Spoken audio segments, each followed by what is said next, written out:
जी अस्सलाम वालेकुम students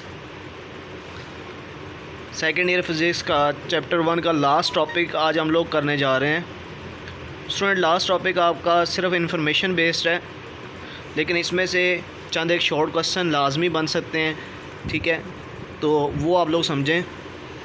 student, इसमें आपने डिस्कस ये करना है कि जब हम कैपेसिटर को चार्ज करते हैं और जब बाद में वो डिस्चार्ज होता है तो कौन से ऐसे फैक्टर हैं जिन में चार्जिंग और डिस्चार्जिंग जो है वो डिपेंड करती है, ठीक है? अब स्टूडेंट, सबसे पहले आप ये इक्वेशन देखें, Q is equals to Q not into 1 minus e power minus T over R C. Student, इस इक्वेशन का प्रूव हमारी बुक में, हमारे सिलेबस में तो नहीं है। ये जो इक्वेशन है स्टूडेंट, ये किसी भी टाइम पे कैपेसिटर पे कितना चार्ज है उसको मालूम करने के लिए इस्तेमाल होती है। ये इक्वेशन बीएससी की फिज़िक्स की बुक में प्रूव भी है, वहाँ पे लॉन्ग क्वेश्चन है, लेकिन आपको इसको अभी सिर्फ याद रखना है।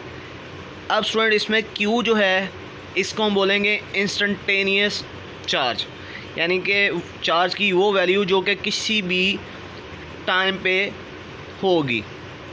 Q नोट यहाँ पे स्टूडेंट्स मैक्सिमम चार्ज को शो कर रहा है। अब स्टूडेंट, यहाँ पे जो फैक्टर आर सी है स्टूडेंट, यहाँ पे आर रेजिस्टेंस है और सी जो है वो कैपेसिटेंस है।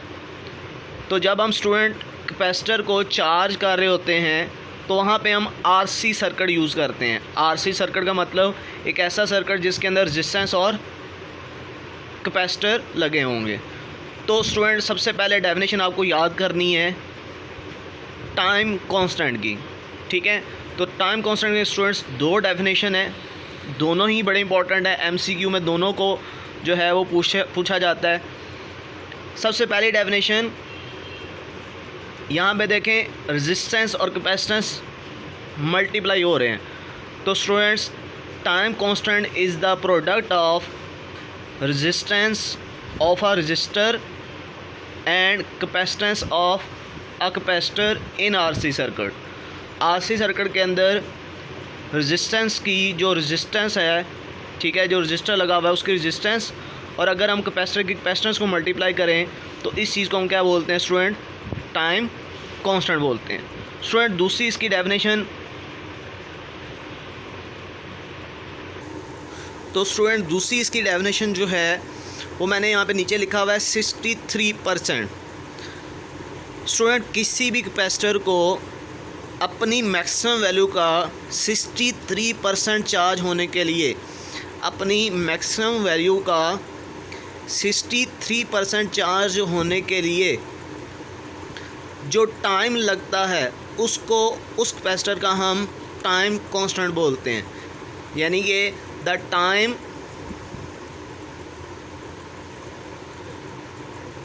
Required by the capacitor to deposit 0.63 times the maximum charge.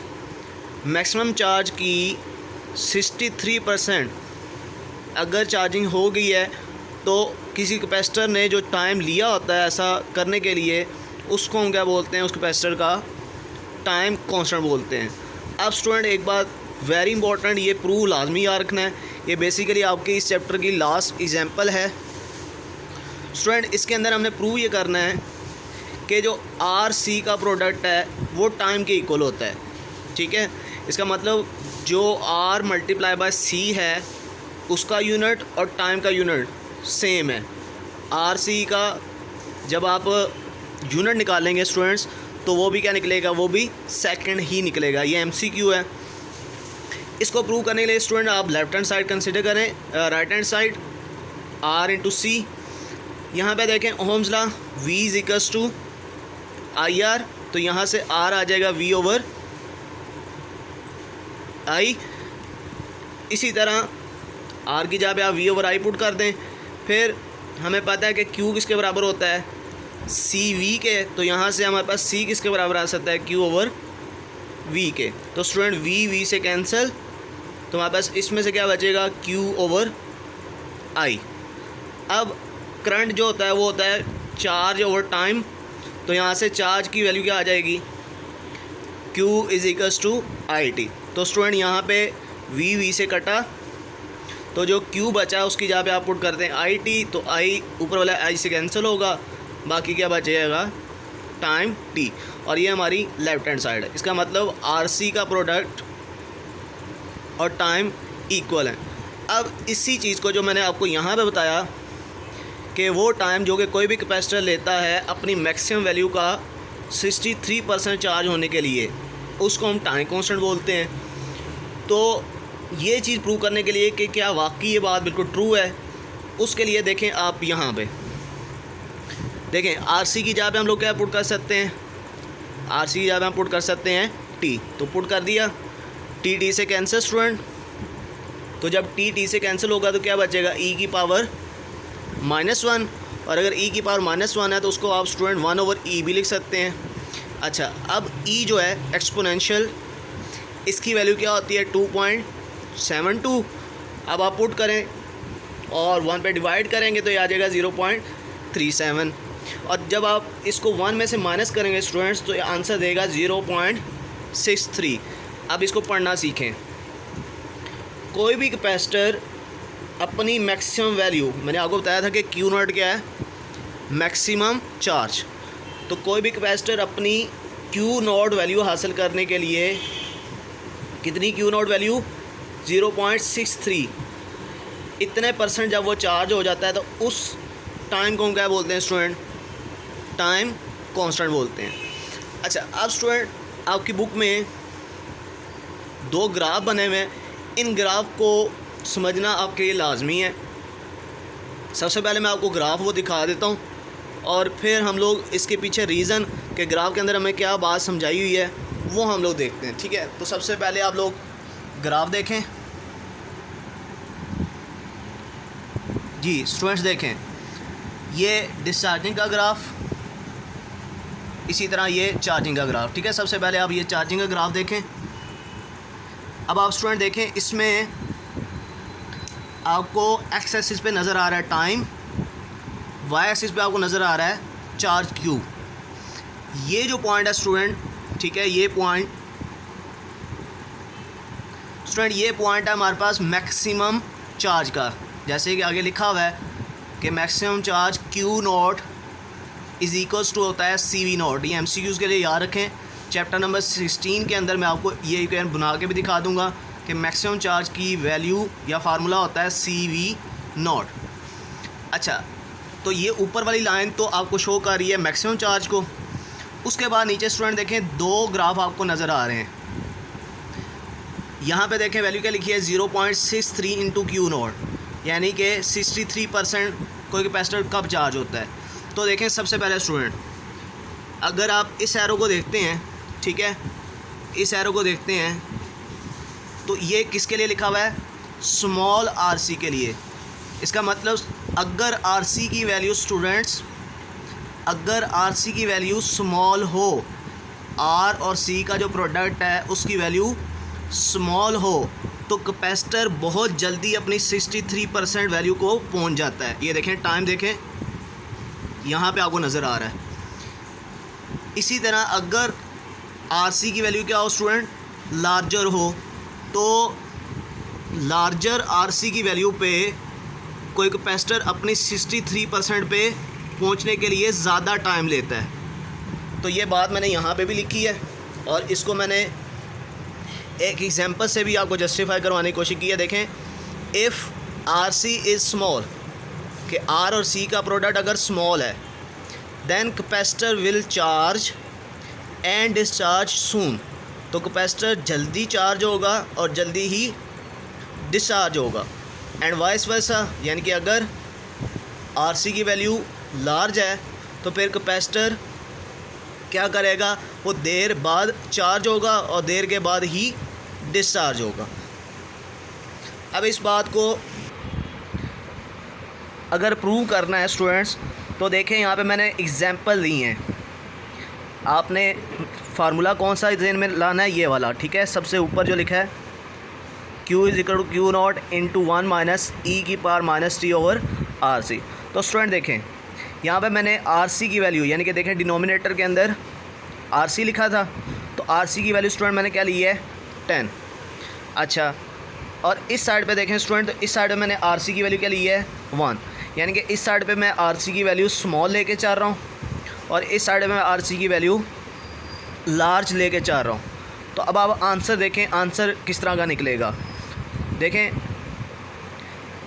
जब आप एक्सपोनेंशियल में -1/10 लिखेंगे तो ये आंसर आपको मिलेगा 0.90। 1 में माइनस करें तो 0.09। अच्छा, यहाँ पे देखें जब आप एक्सपोनेंशियल -10 कैलकुलेट करेंगे तो ये आएगा 4.54 इंटू 10 की पावर -5, और जब इसको 1 में से माइनस करेंगे तो ये 0.99 आएगा। अब आप देखें जब हमने आरसी की वैल्यू क्या यूज़ की है, स्मॉल यूज़ की है, आरसी की वैल्यू स्मॉल यूज़ की है, ठीक है। तो कैपेसिटर अपनी मैक्सिमम वैल्यू का कितने परसेंट चार्ज हो गया, 0.9% चार्ज हो गया। जबकि जब हमने आरसी की वैल्यू क्या यूज़ की है स्टूडेंट्स, लार्ज वैल्यू यूज़ की है, तो कैपेसिटर अपनी मैक्सिमम वैल्यू का कितने परसेंट चार्ज हुआ है, 0.09, यानी कि यहाँ पे 0.9% हो गया था और यहाँ पे कैपेसिटर कितना चार्ज हुआ है 0.09। इसका मतलब फिर वही कि अगर आरसी का प्रोडक्ट यानी कि आप ऐसी रेजिस्टेंस और ऐसा कैपेसिटर यूज़ करते हैं जिनकी रेजिस्टेंस और कैपेसिटेंस बड़ी है, ज़्यादा वैल्यू रखती हैं, तो आरसी का प्रोडक्ट का आंसर ज़्यादा आएगा। ऐसा होने से कैपेसिटर ना तो जल्दी चार्ज होना है, ठीक है, ना ही वो जल्दी डिस्चार्ज होगा। लेकिन अगर आप आरसी की वैल्यू स्मॉल यूज़ करते हैं तो कैपेसिटर चार्ज भी जल्दी हो जाएगा और वो डिस्चार्ज भी फिर क्या होगा, जल्दी हो जाएगा। तो ये एक तो ग्राफ आपने पहले देखा।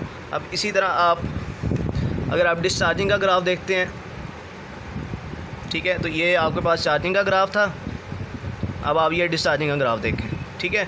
तो यहाँ पे आप देखें कि स्मॉल आरसी, ये जो नीचे वाला कर्व आपको नज़र आ रहा है स्मॉल आरसी, तो देखें ये बहुत जल्दी जो है वो यहाँ पे आगे क्या हो गया, ख़त्म हो गया। इसका मतलब स्मॉल आरसी पे जो कैपेसिटर है वो बहुत जल्दी क्या हो जाएगा, डिस्चार्ज हो जाएगा। जबकि अगर आप लार्ज आरसी जो सेकंड कर्व है वो देखें तो यहाँ तक आ रहा है।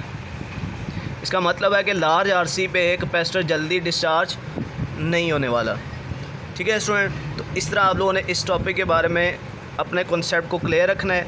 इसमें से अगर कोई बात पूछी जाए तो आप उसको बता सकते हैं।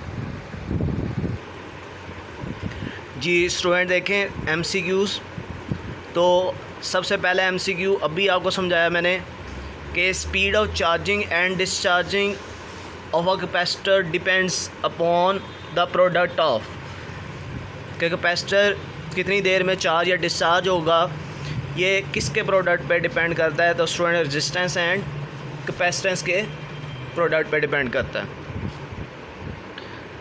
जी सेकंड एमसीक्यू देखें student, the term RC has same unit as that of, तो स्टूडेंट टाइम, क्योंकि आरसी आपको पता है किसके बराबर होता है, टाइम के, तो इसका यूनिट और आरसी का यूनिट क्या होंगे, सेम। अच्छा, उसके बाद during charging of a capacitor the ratio of instantaneous charge and maximum charge on plates of capacitor. Student इसको मैं आपको सॉल्व करके दिखा देता हूँ। जी स्टूडेंट्स देखें उसने क्या कहा था कि इंस्टेंटेनियस चार्ज और मैक्सिमम चार्ज की जो रेशो है वो किसके इक्वल बचेगी, तो स्टूडेंट वो बचेगी 63% की, ठीक है। यहाँ पे 63.2 हमें ऑप्शन में दिया हुआ है। अच्छा, उसके बाद स्टूडेंट फोर्थ एमसीक्यू ऑलरेडी आप लोग सारा सीख चुके हैं। If RC small then capacitor will charge and discharge. RC small है स्टूडेंट्स, तो फिर क्या होगा, विद क्विकली जो है वो चार्ज और डिस्चार्ज हो जाएगा। उसके बाद स्टूडेंट्स आरसी के लिए यानी कि टाइम कांस्टेंट के लिए करेक्ट रिलेशन क्या है, तो student RC is equals to time, हमारे पास करेक्ट रिलेशन है। इसके बाद स्टूडेंट आपको उसने पूछा है लास्ट एमसीक्यू में कि 5 मेगा ओहम, ठीक है, 5 मेगा ओहम की एक रेजिस्टेंस है तो 5 मल्टीप्लाई 10 की पावर 6 इसको लिखेंगे। और इसको आपने कनेक्ट किया हुआ है एक कैपेसिटर के साथ जिसकी कैपेसिटेंस है 2 माइक्रोफैरड। तो 2 मल्टीप्लाई बाई 10 की पावर -6। तो आपने टाइम निकालना है, टाइम कांस्टेंट। तो स्टूडेंट दोनों को मल्टीप्लाई कर दें वैल्यूज़ को। 5 × 10 की पावर 6 मल्टीप्लाई 2 मल्टीप्लाई 10 की पावर -6।